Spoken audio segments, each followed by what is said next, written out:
mommies! Welcome to my channel. So for today, ang pag-uusapan natin, sasagutin natin yung nagtanong kung normal lang daw ba na hindi pantay yung dede ng isang breastfeeding mommy. So pag-uusapan natin bakit na hindi nagiging pantay ang dede ni mommy. And next, pag-uusapan natin anong pwede mong gawin para mapantay uli siya.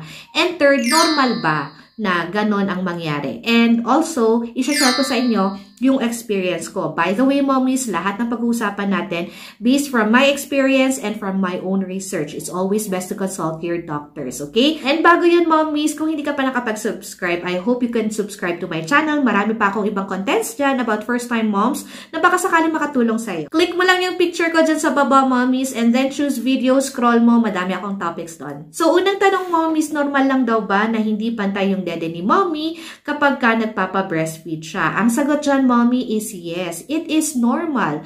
Usually, it is common daw sa mga breastfeeding moms na hindi nagpapantay yung kanilang mga dede. Now, bakit nga ba nangyayari yon, mommy? So, nangyayari daw yon, mommy, na hindi magpantay kapag ka nagpapadede si mommy at mas dinedede ni baby yung isang breast ni mommy. So, nangyayari yon kapag ka mas nasa-stimulate. Yung stimulation na yon is nangyayari kapag ka nagdedede si baby. Kasi, mommies, mas madami daw kasing naproproduce na milk yung side na mas dinedede ni baby. Kasi nga, mas nasa-stimulate siya, mas madami ang production ng milk niya, and mas lumalaki siya. Yun ang reason kung bakit lumalaki yung isang breast ni mommy. Kasi nga, kung minsan yung mga babies natin, di ba, may preference sila, mas gusto nila dito sa side na ito. So, mommies, dito na pumapasok yung sinasuggest ko sa inyo lagi. Kung napapanood nyo yung ibang mga videos ko about breastfeeding, sinasabi ko na dapat alamin natin kung saan tayo huling nagpadede. Ang isang way natin na magawa yon is maglalagay tayo ng ponytail dito sa mga kamay natin. So, for example, nagpadede ka dito sa side na to,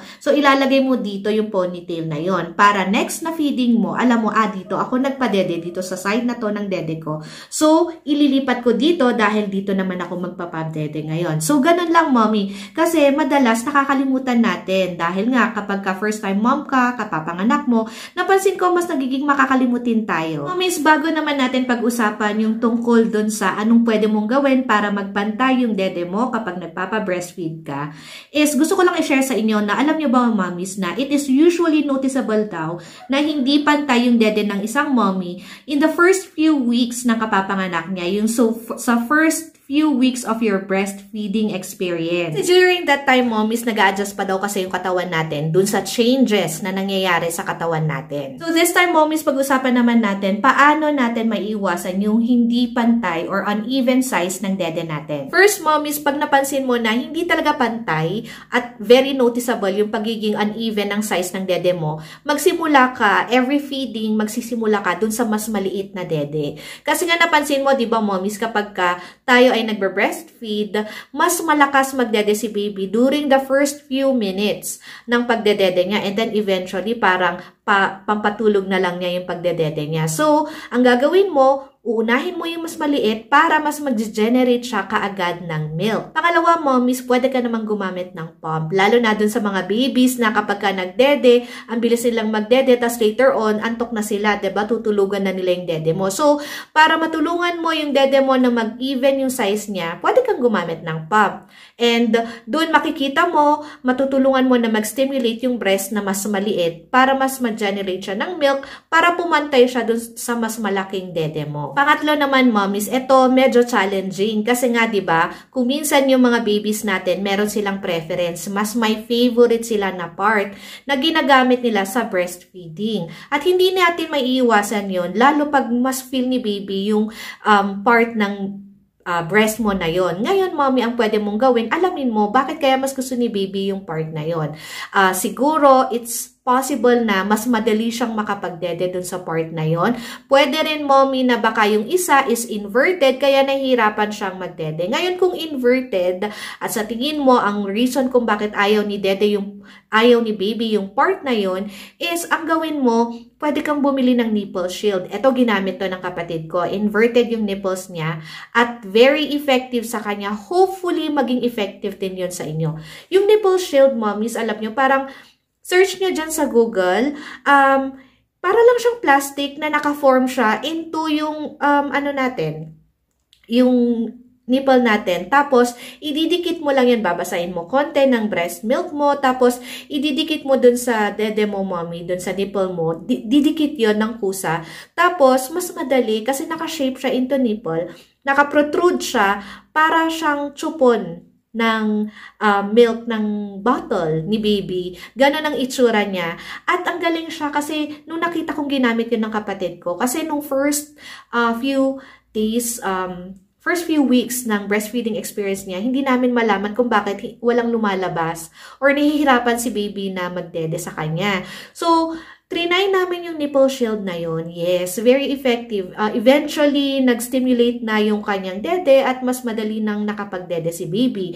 So, try nyo din yan, mommies. Hopefully, katulad ng kapatid ko, maging effective din yan sa inyo, okay? Now, mommy, share ko naman yung experience ko sa inyo. Alam niyo dati, talagang sobrang lumaki yung as in jog ako nung nagpapadede ako. Ngayon, isa yan sa naging problem ko, yung hindi pantay, mas matigas pa nga yung isa at masakit talaga siya. So, ang ginagawa ko nun, mommy, is hindi ko pinapump kasi very natural lahat yung ginamit ko. Hindi ako nag-breast pump, ganyan. Purely natural breastfeeding ako kay baby ko. So, ine-express ko talaga ng manual sa kamay ko yung isang dede ko, ganyan, para magpantay siya.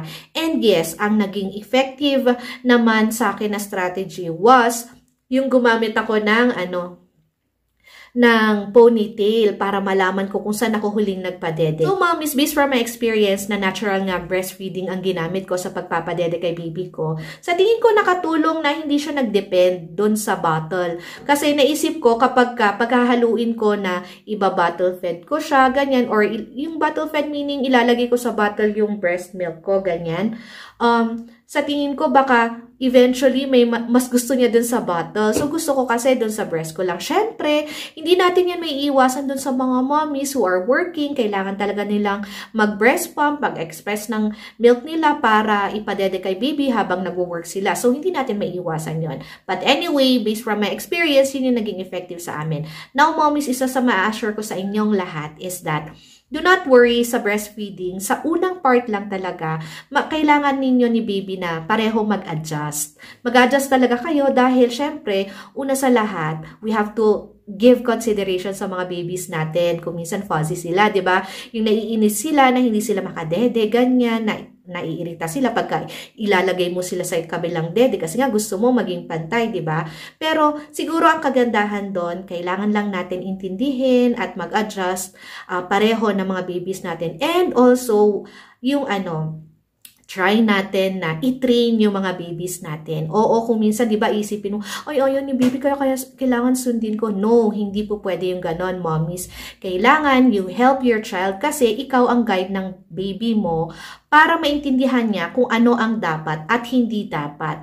In that way, mommies, magkakaroon kayo ng very good experience sa iyong breastfeeding experience, sa motherhood experience mo. Kasi kung hahayaan mo na, let's say, ang sasabihin mo, no, tayo kasi bilang nanay, hala, ayaw ng baby ko doon, kaya dito ko na lang siya pinapadede. Pero, actually, hindi naman alam ni baby na ikaw ay nahihirapan ka dahil tumitigas yung isang dede mo, ganyan, or lumiliit yung isang dede mo at hindi ka comfortable doon. Hindi alam ni baby yon. So, ikaw ang mag-guide nun sa kanya by means of doing the tips na share ko sa inyo. So, yun lang. I hope nakatulong tong video na ito sa inyo.